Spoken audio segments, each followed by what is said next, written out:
ये कोई आम चुनाव नहीं है। नहीं, बिल्कुल नहीं। ये तो एक राष्ट्रीय संकट का नतीजा है। एक ऐसी आग का नतीजा जिसने पूरे देश को हिलाकर रख दिया। और इस पूरी कहानी के बीच में एक नंबर है 76, 76। ये सिर्फ एक आंकड़ा नहीं है, ये 2025 के जेंजी प्रोटेस्ट में जान गंवाने वाले लोगों की दर्दनाक संख्या है। यही वो चिंगारी थी जिसने नेपाल की सियासत की पूरी दिशा ही बदल दी। और आज हम इस चुनाव की बात कर रहे हैं। अब जरा सोचिए, ये सब कितनी तेजी से हुआ। 4 सितंबर को सरकार 26 सोशल मीडिया प्लेटफॉर्म्स पर बैन लगाती है। ठीक 4 दिन बाद 8 सितंबर को स्टूडेंट्स सड़कों पर उतर आते हैं डे ऑफ रेज के साथ। और फिर अगले ही दिन 9 सितंबर को जब हिंसा पूरे देश में फैल गई तो प्रधानमंत्री केपी शर्मा ओली को इस्तीफा देना पड़ा। एक हफ्ते से भी कम एक डिजिटल ब्लैकआउट ने पूरी सरकार को ही गिरा दिया। तो सवाल ये उठता है कि आखिर ये संकट इतना बड़ा कैसे हो गया कि नए चुनाव कराने की नौबत आ गई। चलिए इसका जवाब आंकड़ों में ढूंढते हैं, वो हमें पूरी कहानी बताएंगे। देखिए, ये सिर्फ एक विरोध प्रदर्शन नहीं था। ये तो एक तरह से सिविल गवर्नेंस का पूरा कोलैप्स था। उन 76 मौतों के अलावा 2000 से ज्यादा लोग घायल हुए। प्रदर्शनकारी इतने गुस्से में थे कि प्रधानमंत्री ऑफिस तक में आग लगा दी गई। सिचुएशन इतनी खराब हो गई कि काठमांडू की सुरक्षा सेना को अपने हाथ में लेनी पड़ी। और इसी माहौल में एक अंतरिम सरकार बनी जिसका एक ही काम था, 6 महीने के अंदर चुनाव कराना। और बस इसी वादे ने हमें इस चुनाव तक पहुंचाया है, एक लोकतांत्रिक समाधान। लेकिन सवाल यह है कि नेपाल का ये चुनावी सिस्टम ये है कैसा, काम कैसे करता है। सबसे पहले तो वोटर्स की संख्या को ही देख लीजिए। लगभग 1.89 करोड़। जी हां, 1.89 करोड़ रजिस्टर्ड वोटर्स। और इसमें सबसे दिलचस्प बात क्या है पता है? 8 लाख से ज्यादा वोटर्स पहली बार वोट डालेंगे। ये वही जेंजी है जिसने सड़कों पर उस आंदोलन को लीड किया था। नेपाल का इलेक्टोरल सिस्टम थोड़ा कह सकते हैं यूनिक है। इसे कहते हैं मिक्स्ड इलेक्टोरल सिस्टम। अब यह है क्या? इसे असल में स्थानीय प्रतिनिधित्व और नेशनल पार्टी की ताकत के बीच एक बैलेंस बनाने के लिए डिजाइन किया गया है। इसका सीधा सा मतलब है कि हर वोटर 2 वोट डालेगा। 2 बैलेट पेपर मिलेंगे। पहला वोट है फर्स्ट पास्ट द पोस्ट या FPTP के लिए। ये तो सिंपल है, अपने इलाके के कैंडिडेट को वोट दिया, जो जीता वो सीट उसकी। इस तरह से 165 सीट्स भरी जाती हैं। अब आता है दूसरा वोट। ये होता है प्रोपोर्शनल रिप्रेजेंटेशन या PR के लिए। इसमें आप किसी कैंडिडेट को नहीं बल्कि पूरी पार्टी को वोट देते हैं। फिर देश भर में पार्टियों को मिले टोटल वोट के हिसाब से बची हुई 110 सीटें बांट दी जाती हैं। और इन सब के बाद आता है वो मैजिक नंबर 138। जी, यही है वो जादुई आंकड़ा। किसी भी पार्टी या गठबंधन को अगर सरकार बनानी है तो संसद की 275 सीटों में से कम 138 सीटें जीतनी ही होंगी। तो मुकाबला किनके बीच है? ये चुनाव असल में पुरानी पीढ़ी और नई पीढ़ी के बीच एक सीधी टक्कर है। Old guard versus new wave. चलिए मैदान के बड़े खिलाड़ियों पर एक नजर डालते हैं।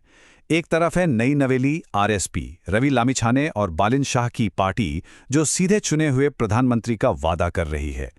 फिर है नेपाली कांग्रेस, जिसकी कमान गगन थापा के हाथ में है और वो प्रधानमंत्री के कार्यकाल पर लिमिट लगाना चाहते हैं। और हां, केपी शर्मा ओली की CPN-UML, जो फ्री इंटरनेट डेटा जैसे वादे कर रही हैं। और ये जो पीढ़ियों की लड़ाई है ना, वो इन 2 चेहरों में एकदम साफ दिखती है। एक तरफ है 35 साल के बालेन शाह, एक पूर्व रैपर जो अब काठमांडू के मेयर और RSP का चेहरा है। और दूसरी तरफ 73 साल की केपी शर्मा ओली, 4 बार के प्रधानमंत्री, जिन्हें 2025 के प्रोटेस्ट में ही अपनी कुर्सी गंवानी पड़ी थी। क्या कॉन्ट्रास्ट है! लेकिन रुकिए, इस लड़ाई में एक और अहम चेहरा है, नेपाली कांग्रेस के 49 साल के गगन थापा। वो खुद को पुराने और नए के बीच का एक पुल बता रहे हैं। उनका कहना है, मेरे पास एनर्जी और एक्सपीरियंस दोनों का सही मिक्स है और यही मिक्स रिजल्ट दे सकता है। अब इसके बिल्कुल उलट केपी शर्मा ओली इस चुनाव को एक अलग ही जंग के तौर पर देख रहे हैं। उनके मुताबिक ये चुनाव राष्ट्र बनाने वालों और राष्ट्र तोड़ने वालों के बीच एक रेफरेंडम है। इससे साफ पता चलता है कि वो खुद को एस्टैब्लिशमेंट के लीडर के तौर पर कैसे देखते हैं। और इनकी सोच भी उतनी ही अलग है। RSP क्या चाहती है? एक पूरी तरह से प्रोपोर्शनल पार्लियामेंट। कांग्रेस का फोकस गुड गवर्नेंस और मार्केट फ्रेंडली इकोनॉमी पर है। और UML, वो सोशल सिक्योरिटी और कर्ज माफी जैसे वादों पर जोर दे रही है। मतलब नेपाल के भविष्य के लिए 3 बिल्कुल अलग रास्ते। लेकिन कहानी सिर्फ देश के अंदरूनी राजनीति तक ही सीमित नहीं है। कुछ अंदरूनी और बाहरी दबाव भी हैं जो इस चुनाव के नतीजों पर गहरा असर डाल सकते हैं। तो सबसे बड़ा सवाल, क्या ये चुनाव शांति से हो पाएगा? पिछले साल जो हिंसा हुई, उसके बाद ये डर हर किसी के मन में है। माय रिपब्लिका के एक एडिटोरियल में इस डर को बहुत अच्छे से बताया गया। उसमें लिखा था कि बैलेट्स तभी सबसे अच्छा काम करते हैं जब उन्हें बिना किसी डर के डाला जाए। और ये बात इसलिए भी जरूरी है क्योंकि देश में राजनीतिक और सांप्रदायिक तनाव बढ़ रहा है। और फिर आता है जियोपॉलिटिक्स का एंगल। देखिए, भारत चाहता है कि एक प्रिडिक्टेबल सरकार बने। चीन का झुकाव कम्युनिस्ट पार्टियों की तरफ रहा है, और अमेरिका वो नहीं चाहता है कि इस रीजन में कोई एक पावर बहुत ज्यादा हावी हो जाए। तो जो भी जीतेगा उसे इन तीनों ताकतों के बीच बैलेंस बनाना होगा, जो कि आसान काम नहीं है। इन्हीं चिंताओं को देखते हुए अधिकारियों ने भी कमर कस ली है। चुनाव सुरक्षित हों, इसके लिए 3,20,000 सुरक्षाकर्मियों को तैनात किया गया है। ये एक बहुत बड़ा नंबर है। तो आखिरकार फैसला कौन करेगा और कैसे होगा? सब कुछ इस पर टिका है कि नेपाल की जनता के लिए सबसे बड़े मुद्दे क्या हैं।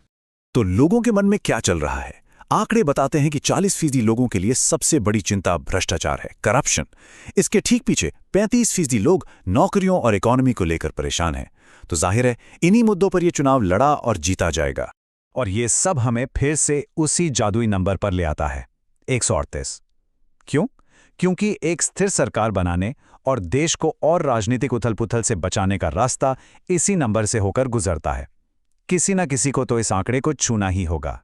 तो आखिर में बस एक ही सवाल बचता है, एक ऐसा आंदोलन जिसे विरोध ने जन्म दिया, उसके बाद हो रहा है ये चुनाव, क्या वो बदलाव ला पाएगा जिसकी मांग एक पूरी नई पीढ़ी कर रही है? इस सवाल का जवाब ही नेपाल का भविष्य तय करेगा।